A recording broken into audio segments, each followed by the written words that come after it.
You have received update number 945. And what I'd like to do today is to go through it starting from the back. That is the work section. We have actually by now posted all the feast sermons and sermonettes, both in English and in German, on our websites. Thanks for Joanna Link, who is probably as tired as I am. But she did a tremendous job in doing that. A new Standing Watch program is out titled Germany's Ongoing Descent into Undemocratic Dictatorship. Now, as you will recall, last week I already talked about this somewhat in our comments on News and Prophecy. And if you haven't seen that yet, or if you want to see it again, it has been posted as well, in addition to all the other messages which were given last week. But I'd like to focus on this new Standing Watch program, and I want to give you the summary of that. It says this program will discuss Germany's continuing unconstitutional restrictions by Angela Merkel and all 16 state premiers without any involvement of the German parliament.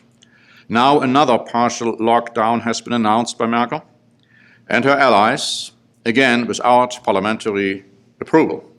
This has been termed by German politicians across the spectrum as unprecedented since World War II and as wartime propaganda. But this is just the beginning of what is to follow very soon. And of course, we are talking in our Standing Watch program about something which we have been announcing and proclaiming for years, and that is that Germany will develop into a dictatorship, leading a dictatorship of 10 nations or groups of nations in Europe. A beast is going to arrive soon. I believe he's alive. I have a strong suspicion as to who it might be, but I'm not going to say that yet because we have been wrong in the past. But it's going to happen soon. And what we are seeing in Germany right now is frightening, if you think about it, because what is happening right now has never happened at all since World War II. I mean, I have gone through the 60s, still over there in Germany, when the so-called Baader-Meinhof gang, a very bad group of criminals robbing banks to get money for weapons, and then these were the older terrorists, if you please. But it was nothing in comparison to what we are seeing in Germany right now. They have gone so far as to tell tourists, at this point already in 6 different states in Germany, to leave. Tourists can't stay in those states anymore, gotta leave. Hotels are closed. Hotels are banned. We have been banned now. In other words, we cannot meet any longer in the hotel, which we have been meeting in, beginning next week. This is today the last time they were able to do that. The hotel management told us they may go down under. They may not be able to even survive with this new lockdown.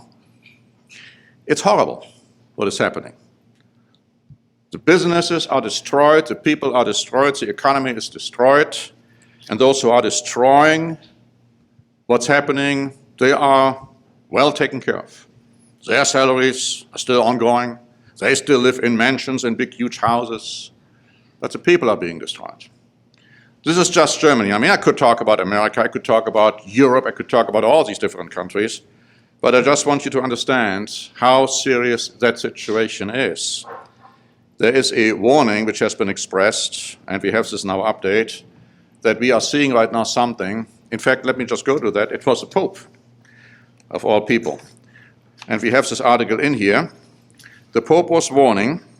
I mean, he made some ridiculous statements, but this one actually was quite interesting. He's warning Europe. It says here that Pope Francis broke traditions again on Saturday, delivering an 8-minute off-the-cuff speech to members of a visiting Spanish delegation against the dangers of ideologies in the midst of a grave economic crisis, which, the Pope said, could be worse than the Great Depression of 1929, which led to, as you know, amongst other things, National Socialism in Germany. So he may not be wrong with that kind of a warning. But I come back to this later. I just want to point this out, what is happening in Germany. And of course, I focus on Germany because Germany is the biggest country, the leading country in Europe. Of course, Italy is following, Spain is following, France is following. It was just announced that the UK is also going to issue a lockdown, I believe, beginning on Wednesday, and on the insanity goes. Now, going forward or backward, whatever you want to call it, to our Q&A.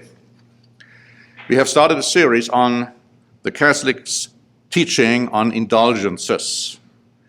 And we have talked about the false concept of going to heaven when you die last week. This week, in this particular installment, we are talking about hell, because that also goes right into the concept of indulgences, because you pay and you pray to have masses so that people who are in hell or in purgatory can get out of hell or purgatory sooner.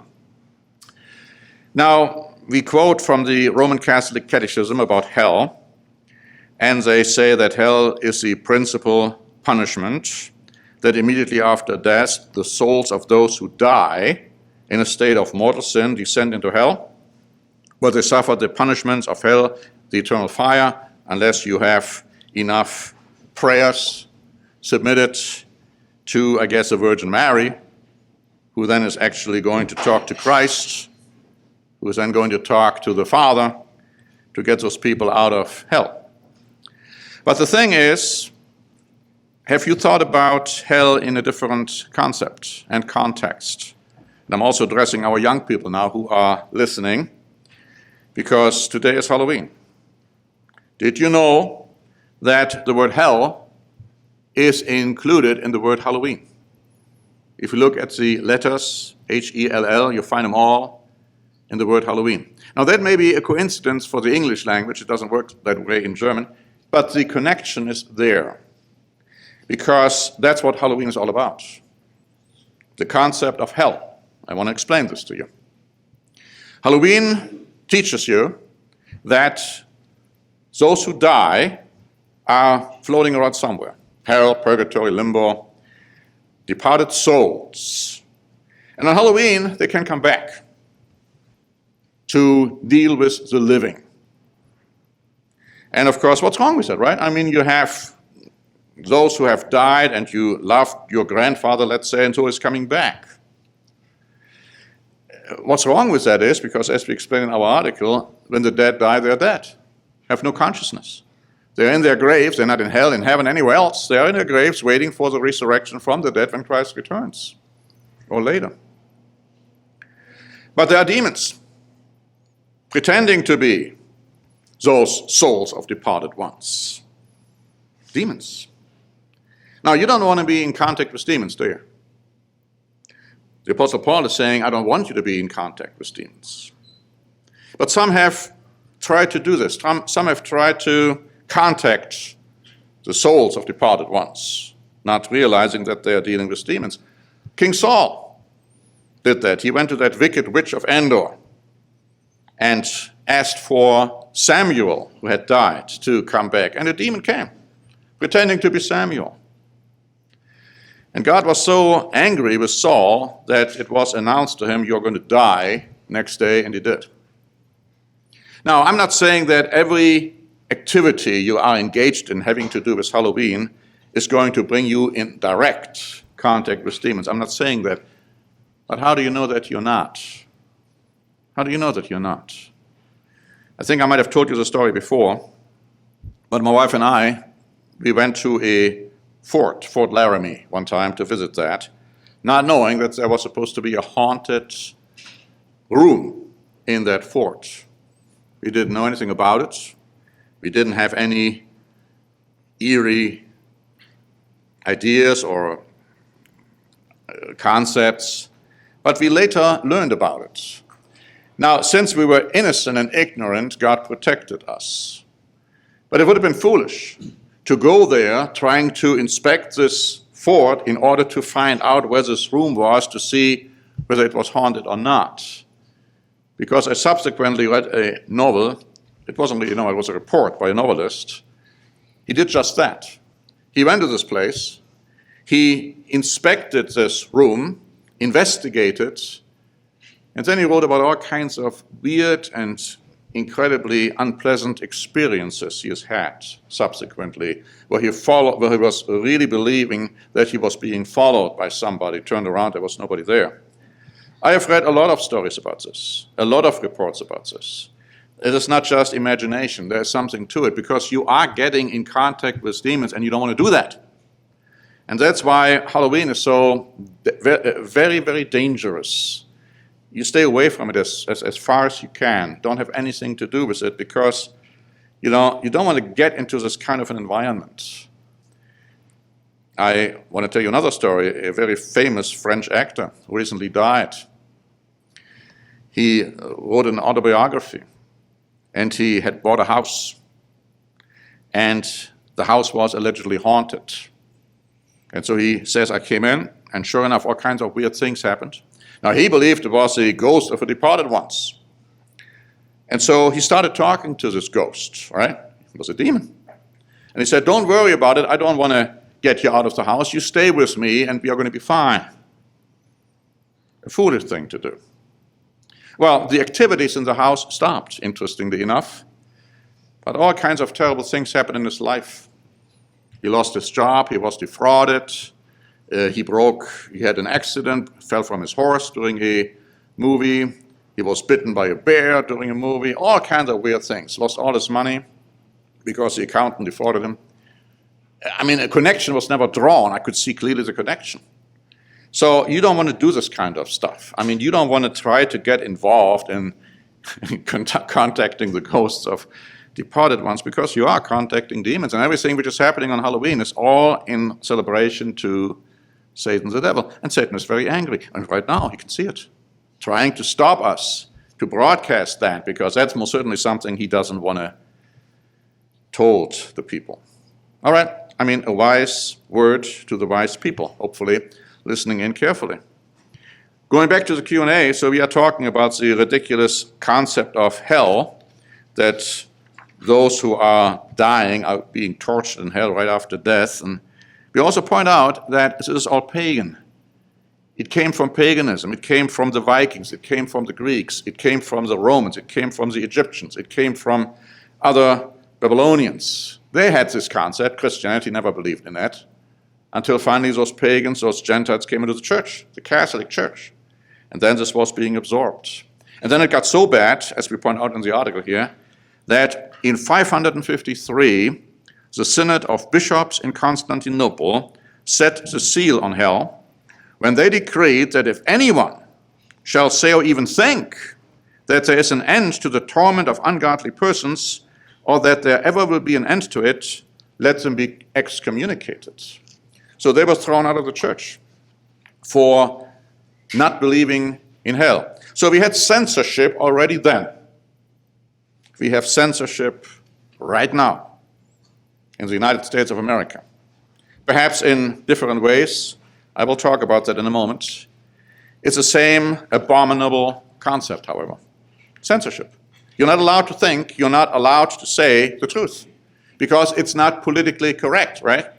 You can only say what's politically correct, and otherwise you are being censored.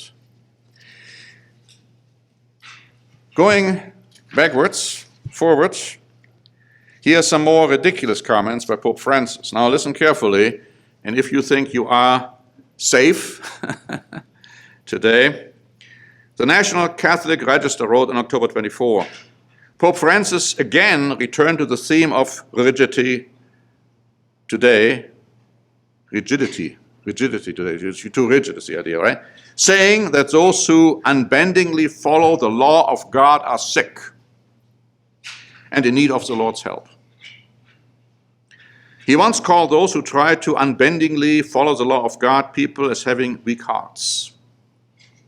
In June, he said, rigid people in the church who tell us if this is it or nothing are heretics, not Catholics. Now, I don't care whether we are called Catholics, but it's interesting that we're being called heretics because we are following the law of God, don't we? Don't we? And so the Pope doesn't like that. The Catholic Church doesn't like that. I mean, it's an abomination if you think about it, calling themselves Christians and violently, blatantly oppose the law of God and those who keep the law of God. But that's what we have in this day and age. You know, people were called heretics, as I just pointed out, at the time when they didn't believe in hell, and those who didn't believe in hell and said so were killed, were murdered. That's what happened. They were murdered. Are we so sure that that couldn't happen today? We have several articles in our current events about censorship. And we talked a little bit about that already last time. We talked about CNN's censorship regarding Piers Morgan. We also talked about some other incredible concepts where people dared to say something about, well, wait a minute, you know, these statistics when it comes to the coronavirus, are they all that accurate? Oh, you cannot say that. You must not say that. And of course, the biggest scandal right now is the scandal still evolving and involving Joe and Hunter Biden. Now, let me just say something before I go on. We in the Church of the Eternal God do not vote. When it comes to the upcoming election, we don't vote. We understand that this is not God's world. We understand that Satan is the god of this world. We understand that Satan is the one who wants people to get all divided, and he wants those who take strong positions. We don't take any position. We are reporting. We are reporting what is happening, and of course we're also reporting about what is happening insofar as next Tuesday is concerned. If we have several articles in the update asking the question, so what if President Trump is saying that he won and others say, no, he didn't win, and what's going to happen then? Now, looking at the quote-unquote polls, of course, Mr. Biden is going to win. No question about it. They say, oh, he's 7, 8, 9, whatever, 10, 15 points ahead. I'm still saying that President Trump is going to stay in office. You know, I am convinced of it. As I said, I put my reputation on the line if I'm wrong, but I don't believe I'm wrong. I think he's going to stay in office. But what if he claims victory and Biden comes and says, no, no, I am victorious? So what is going to happen? See, several articles point out these scenarios. Let me just say this. I believe that the election is going to be contested. No matter who wins, it's going to be contested. Civil unrest is going to be the consequence. Perhaps even civil war. You read more and more articles about that. We just got word, and I am not at liberty to tell you where we got it from. But it is word which is reliable, I believe, and which should be taken into strong consideration. That on Tuesday, maybe Wednesday, you should be well advised if you had cash at home, and if you have other goods at home, in case you need to survive, assuming stores are going to close, banks are going to close. It's just another word to the wise, but these are concepts which are being considered. So don't think a moment, oh, well, it's not going to happen, not in the United States of America, everything's going to be fine, and there's not going to be any civil war or civil unrest. I mean, did you know that the purchase of weapons right now has increased by 30%? And in many cases, first-time buyers. Does it mean nothing? It means an awful lot. In this context, let me just say that one of the biggest scandals is the way the press, the mass media, is handling or mishandling the report on Hunter Biden, and more importantly, on Joe Biden. And we have an article here, which has not been published in this update yet, because we just got it, from the New York Post. I want to quote this to you. For all their talk of neutral platforms, the big shots at big tech, Twitter, Facebook, and Google figure they can dictate what Americans got to see and read, and what other media companies must do to reach the public via those platforms. It's a clear threat to a healthy democracy, and Congress has noticed. On Wednesday, the Senate launched a hearing to investigate big tech's bad behavior. Center stage, Twitter's strong-arm tactics to censor the Post ever since we began reporting on Hunter Biden's emails.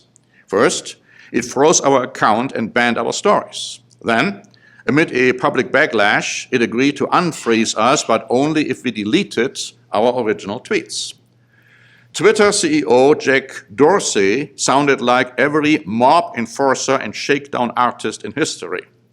Senator Ted Cruz wasn't fooled. Mr. Dorsey, who elected you and put you in charge of what the media are allowed to report and what the American people are allowed to hear? He thundered. Dorsey tried to claim it was all a mistake that had been fixed, but the Post account remained locked, even as he spoke. By the way, when I watched a little bit of this, when I saw Dorsey, I thought he was talking about a homeless guy. I mean, I couldn't believe this guy, the way he looked. And he's a guy who is in charge of Twitter? Unbelievable. It goes on to say, besides, if it was an honest error, then why do they only happen to one side? As Senator Marsha Blackburn noted, Twitter has censored President Trump 65 times and Joe Biden 0. There is a pattern of subjective manipulation of information. Nor can Twitter and Facebook, which also move to suppress a Post reporting, claim there is anything wrong with the stories. As if they had any evidence of that, Dorsey and Facebook CEO Mark Zuckerberg both admitted they did not. It's ridiculous to even suggest that there is anything wrong with the story. The more and more evidence comes to light, it's clear. It's very clear. What is most important here, that not only Hunter Biden engaged in very questionable conduct, to put it mildly, but Joe Biden knew about it, even though he lied to the people. Now, today it was announced that Twitter finally unblocked the New York Post account. At the same time, Biden satisfied the left-wing mass media by simply stating that the story about his son was a hoax instigated by Russia and Trump, and that his son Hunter was an honorable man. One left-wing newspaper reported, Biden puts the story to rest, just because he said it was a hoax and his son was an honorable man. Now, I looked at this on Breitbart, because Breitbart is a conservative paper, and I looked at the published comments. I mean, hundreds upon hundreds of published comments. And, you know, if you have a chance, just look at them. Those statements are very telling. But nevertheless, it shows, again, how much the public is being censored in just about every respect, whether it has to do with the political viewpoints at this point, the elections, whether it has to do with the coronavirus and the way that's being treated, whether it has to do with all kinds of things which certain powerful, influential magazines and big tech and so on don't want you to hear. That's why you have to be on the alert. That's why you cannot become a dumb sheep, a victim of propaganda. You have a duty as a Christian to keep alert and to keep watching and to make sure that you don't believe just any conspiracy which is out there. I mean, if you say something about the fact that these coronavirus statistics are obviously totally, completely overblown, you are somebody who is part of a conspiracy, you are somebody who is, you know, a right-wing extremist or whatever, because that's the kind of label which is being put on those people who are interested in the truth and not in propaganda. And that brings me to the editorial, which was written by Michael Link, saying, God's doing.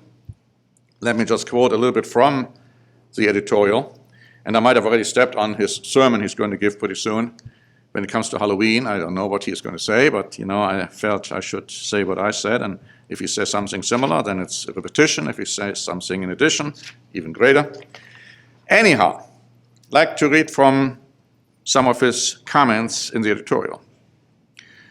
God has a hand in what's going on in the world.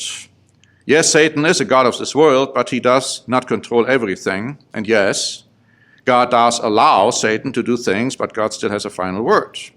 We can see this in the upcoming elections. And here's another reason why it would be stupid and foolish by anyone in God's church to cast a vote because it makes no difference. And in casting your vote, you become part of this system, which is controlled and run by Satan. But here, Michael Ling is going on to say, we can see this in the upcoming election, God will determine what the outcome will be, and we will see what the future will bring. No matter how one looks at this, the outcome, as we know, it looks dreadful.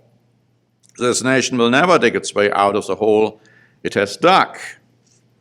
We must understand that God is in control of this entire situation. God is the one who places certain individuals in power to fulfill his purpose. And then he quotes some scriptures, or who will allow Satan to do so. And he quotes some scriptures. Let me just interject.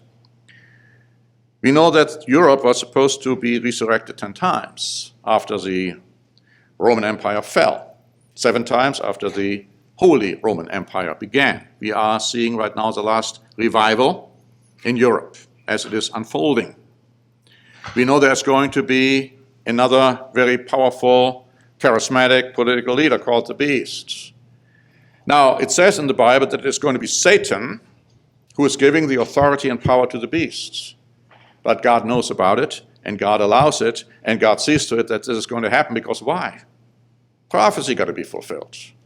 We know that all these leaders of the European revivals, including Napoleon, including Charles the Great, including Otto the Great, Charles V, they were all put in power, Hitler and Mussolini, of course, because God wanted it so.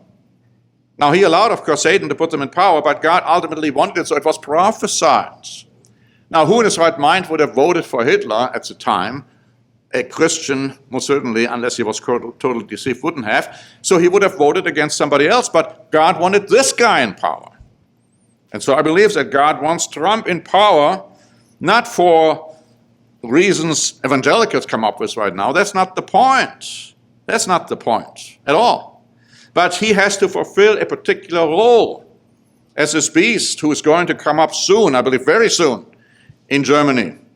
Has to fulfill a particular role, but you would be stupid to vote for a person like that. It would be against, actually, what the Bible tells you. Okay, going on with the editorial. He goes later on, he says, God's plan for this nation is quite evident and clearly prophesied. And that's what we should focus on. What is prophesied for the United States of America? And who is the one who can bring this about? The relationship between, let's say, America and Israel. There are many in Israel who want to see Trump in power, and there are many in Israel who don't. Most Jews here in this country don't. They are for Biden. Most Catholics are for Biden. Even though Biden is certainly not the most, how can I put it, supporting Catholic, even though he claims that way. See, but that's not the point. What people want, it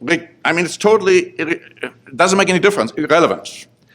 If you go voting, what person you vote for, totally irrelevant, doesn't make any difference. Because God has already decreed the outcome. Decided.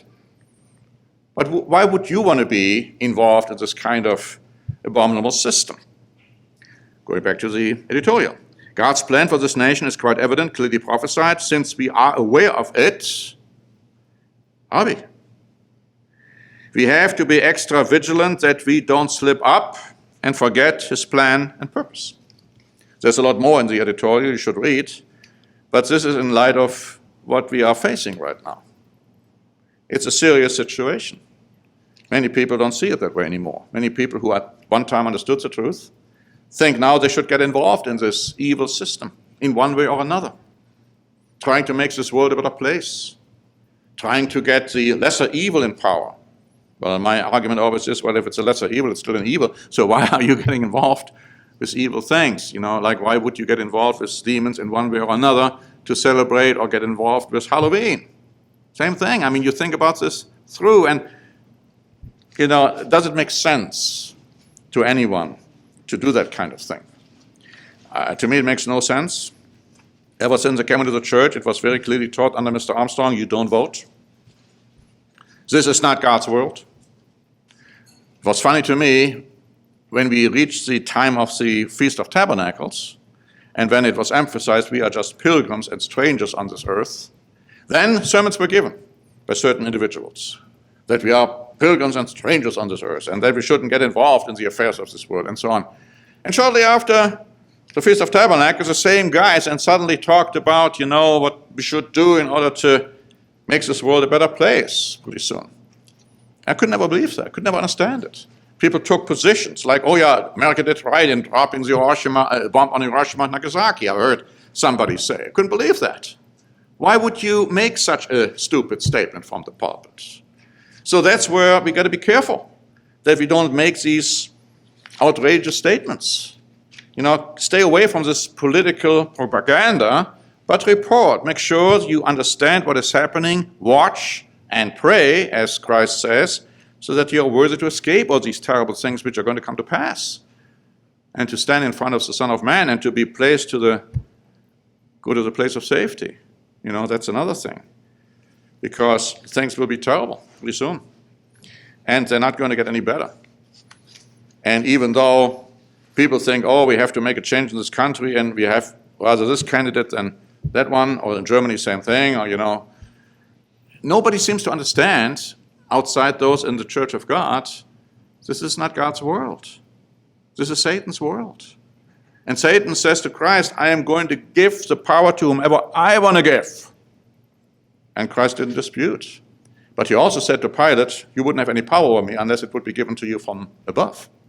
You have to put these two things together to understand fully what is going on and what our role as ambassadors for a better world is supposed to be.